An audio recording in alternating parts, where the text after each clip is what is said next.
I used to work in the prison service. 23 years I worked in the prison service, and then I was made redundant.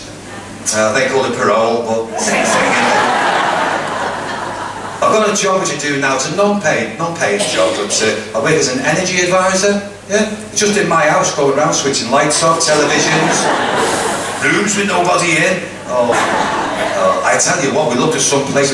No, those estate agents, they tell some lies. This one, right? He said it was a vibrant area, and when I complained, he said it was a spelling mistake. Should have been violence. A stone's throw from schools, every window were broken. As we pulled up on this estate, the sat-nav went, "You're on your own now, fella." But they were nice people, because I truly believe, ladies and gentlemen, you shouldn't be judged on how much money you've got, how big your car is, where you went your holidays. You should be judged on how you are as a human being and treat other people. Would you agree? Yes. We pulled up, we looked at this little house next door to ours. They were having a celebration. They couldn't afford banners and balloons. They'd made their own. Sorry, but I know the end. Hanging from the bedroom window, this little house, was a banner that made out of a bed sheet that had been white in the previous life. All it said was, "Happy birthday, Grandma. 30 today."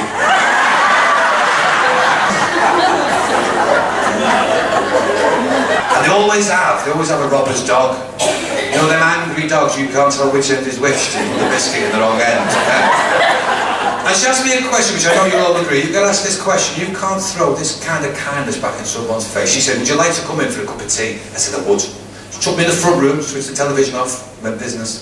I went to sit on the couch. I thought it was a pattern until it started moving.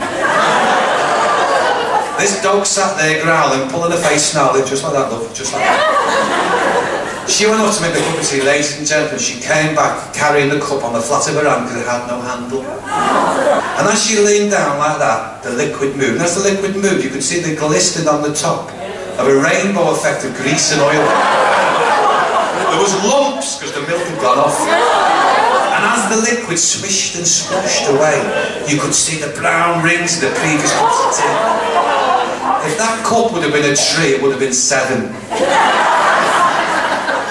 She sat opposite me. She didn't go. I took a mouthful. It was burning, it was gagging, it was going down my back, coming up my nose. The dog was growling. I said, "Don't think your dog's too keen on me." She said, "He'll settle down when you've finished drinking out of his cup."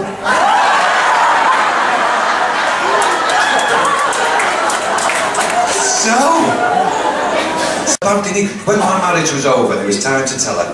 I thought, "I'm not going to mess her about, I'm going to tell her straight. She's losing me, fair play, gutted.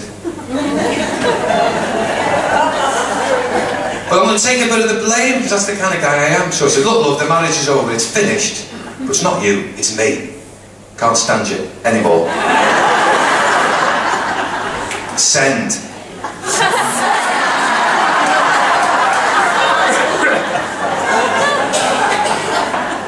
The first question when you met a young lady in the 70s was, "Have you got a job?"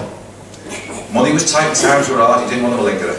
You didn't want one of those girls who was happily drinking lime and lemonade, and then you ask her, it becomes brandy and baby sham. That was you, wasn't it? Yeah. In the 80s, the question changed to, "Have you got any kids?" Yeah, just an observation, not a judgment. In the 90s, that question changed slightly to, "How many fathers have your children got?" And now in the noughties, the first question these young lads should be asking a woman when they meet them is, "Have you always been a woman?"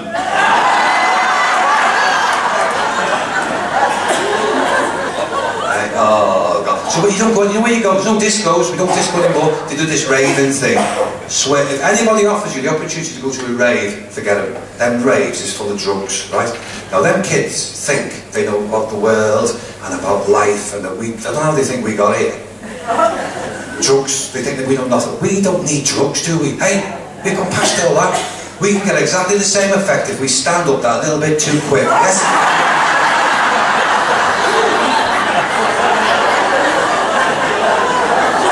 So, where do we go? Where do you go to meet someone? You don't go anywhere, you stay in your house and you put an advert in. I put an advert in, yeah? Phone went, 3 weeks later, first reply, it was the woman from the advert. She says, "Your advert, you've had no response." I said, "Well, thanks for that, love." She said, can I make a suggestion that should increase your response rate? I said, go on then. She said, take your photograph out of the advert. But I did something, and I know with the ladies it's going to, and I deserve booing. I did a bit of two-timing. I know, but I had the opportunity. Twins replied to the advert independently. Same surname, same address. They had their own reasons for not telling each other they were looking for love. And I had my own reasons for not telling them. Because I'm a man. And my man friend says to me, you're going to get caught out. Why was it you get them mixed up? I said, no, because I call them both babe. Yes? Nothing to do with the film either, just in case you're thinking. He said, no, what happens if you're getting a bit physical and you're a bit frisky and you're kissing? You're kissing with your eyes shut. I said, no, I can tell them both. Julie is a very soft and a very sensual lover. And a very mushed kisser. But the other twin, Derek, has got a moustache.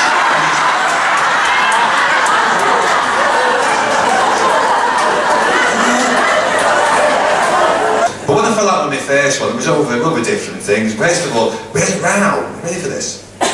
We were in bed, and we heard a noise downstairs. And she said, go and see what that is. I said, it'll be the cat. She said, we've not got one. I said, I'll get one in the morning. She said, get downstairs, it could be someone robbing us. I said, but robbing us, what will they be doing down there? She said, they'll be looking for money and valuables. I said, I'll go and help them then, I think, to be honest with you. I stayed, but she said, get down there. I said, I'm not going down there, could it hurt me? She said, you coward. I said, I'm not. She said, I thought you were brave when I married you. I said, so did my friends and my family, to be honest with you. But I worry for the kids, don't I? All the parents and grandparents just cheer. Yay! Do you find, as they get older, the little darlings don't come around as often as they used to?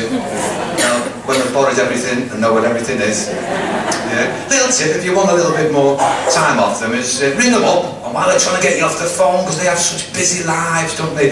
Just, I've got to go myself. I've got someone popping round to discuss equity release and remortgaging the house. Bye!